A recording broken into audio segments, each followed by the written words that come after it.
Do you know what girls are more scared of than losing a man they like? They're more scared of having the man they like, but he doesn't like her anymore. So what will happen if I put a girl in those kind of scenarios and she doesn't act right or doesn't make the right choice? What I will do, instead of actually getting rid of her, I'll keep fucking her, but I'll fuck her different. So instead of, there's no kissing anymore. You understand? You understand? She's not doing that thing anymore. She's going to feel it different. Yeah. And afterwards, she's going to be like, you don't love me anymore, do you? Where's this going? You've threatened intimacy. Yeah. You've threatened intimacy. And she's going to get, it's no longer intimate on any level. She got fucked. And then afterwards, she'll be like, trying to give me a hug. I'll be like, oh, wait, I've got to go out. And I'm going to change on such a small level. That will hurt her more than even losing you. The reason guys can't do that is that they fuck a bitch again, they fall back in love like a pussy. I won't do that. But there's been scenarios where a girl hasn't acted quite right over something small, not a big transgression like cheating. Then I continue to see her, but my demeanor towards her changed. And my demeanor towards her didn't change much in day-to-day life, right? But it changed when we had sex. And she smelt it and she could feel it. And it hurt her bad. And she got her ass in line fast. He used to kiss me. He used to hug me afterwards. These small things. You go from all that nice shit to just fucking her like she's, but not in a good way like she's nothing. In a bad way like she's nothing. The real G's know what I'm saying here. There's a difference. Yeah, there's a difference. And you'll speak to this about, it's because in that moment you have her in her most vulnerable place. That's right. That's right. That's women are most programmable. Because all women are programmed, and I want to say this. Maybe I'll be a misogynist now. Let's do it. All right, let's do it. I said this in another podcast. I believe that men are more capable of independent thought because I believe that men are more evolved for battle and war. So if we had an idea which nobody else agreed with, we're more capable of defending it. We've evolved to saying, no, the sky's blue, it's not green. Okay, pull a sword out. We'll defend our idea. Women don't have the capability to defend themselves or their ideas. So they're going to go along with an idea they heard from somebody else in general, right? So all women are programmed. Women are programmed. They're either programmed by society as a whole, or if they're with a good man, they're programmed by the good man. That's basically where the programming comes from as a whole. So all women are programmed on some level. And I think with especially during sex, that's when women are most programmable because they're most vulnerable. Like if you get a bitch and she's just about to come and you start saying in her face, I'm going to cheat on you, you fucking slut. And she comes while you say you're going to cheat. She's going to end up getting horny next time you cheat. I know it sounds crazy. I know everyone's going to look at me and go, Tate's talking shit. No, you're but right, I'm telling you, it's fucking true.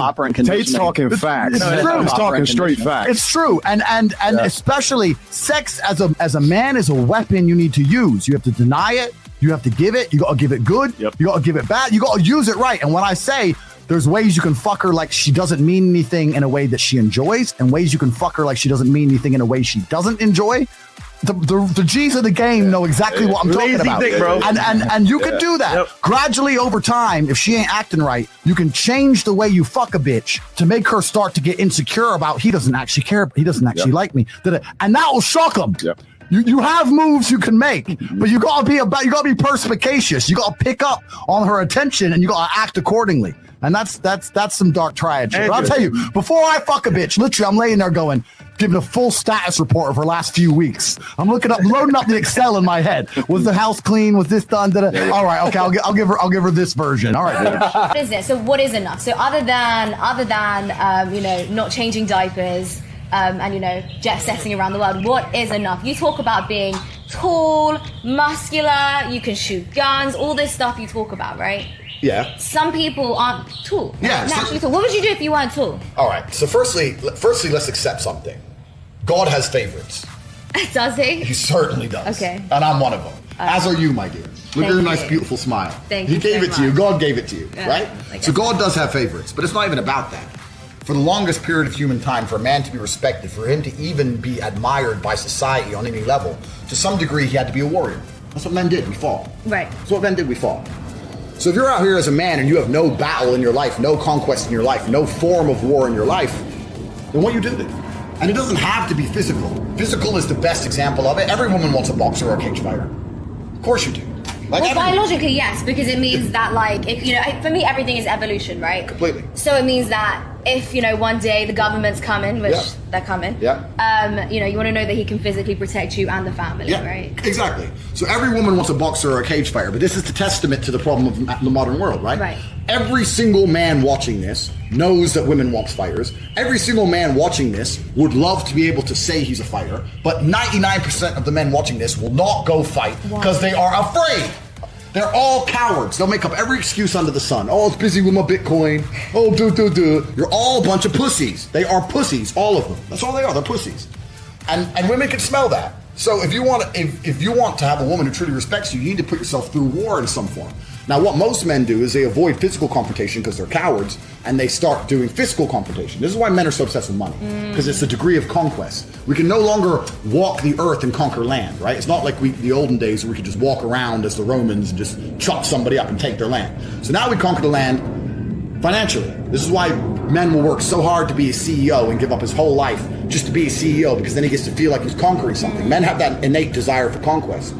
So that's the second best thing, I guess, is to get rich. I mean, it's not a bad thing to be rich, certainly not. But if someone were to say to me, look, you have to build the archetype of an individual, you have to build a man from the ground up, and he has to be respected by both men and women, he'd be a dude getting in the cage, kicking the shit out of people. And every man knows this, and every man can do it. But they're all just pussies. We suffer from modern society, and all of its problems suffers from the fact that we are plagued by monumental cowardice amongst the male population. All men are cowards. They're cowards. It's literally mind-blowing to me, the level of cowardice we're forced to endure. Everyone's a pussy. Everybody. Why? Because they've been deliberately designed to be pussies. The femme-centric systems has deliberately installed frames in their mind. Which femme-centric systems? Every single system is femme-centric. You get things wrong in relationships? Do you ever have to apologize, make amends to women for things you've done or said? No, because I will never apologize because I don't make mistakes. Everything I do is conscious. So even if I do something you don't like. How do you know that? How do you know that everything you do is conscious? Because I know exactly what I'm doing. How do you know that? Okay, give me an example. Okay, so when I say that, how can you know that? How can any of us know that we're perfectly conscious? There's no way I've done anything in a relationship and was like, oops, shouldn't have done that, ever. I fucked her. Yes, I fucked her. Yes, I did it. Yes, I knew I was going to do it. Yes, that was my intention. Yes, I did it. I'm sorry it's hurt your feelings, but I did it because I wanted to do it. So I'm not going to pretend I didn't want to do it. And I really do think that in relationships, especially with women, because I get this all the time from men, because I have a whole bunch of guys who cannot believe, like me and my long-term girlfriends, and they see me posting all these other girls. They're like, surely your girl's sleeping with other men too? I'm like, no. Oh, but she sees you cheat. I'm like, so? But because there's a whole level of cowardice to lying about things. I think that's what annoys women the most. So I'll give an example. If I have a girlfriend, I go out on a night out and I fuck someone, and then she catches me, finds a text message. I'm like, oh, I don't know who she is. Oh, no, it wasn't me. It was my friend. I lie, and then she catches me again, and she knows I definitely did it. Now I've just come across the pussy. But if she goes, what's this? Got drunk, fucked some girl, don't remember her name. I'm really sorry about it. If you want to leave, leave. But obviously I love you. She doesn't matter, so it's up to you. Boom. Like, there's a whole degree of, I really believe part of them respects you for that. The part of them are like, at least you didn't lie. Like, they respect how honest and brutal you are about it. So I don't apologize for anything, even if I do shit they don't like, because I did it on purpose. So I'm not sorry. So I'm not going to lie. So I know I did it.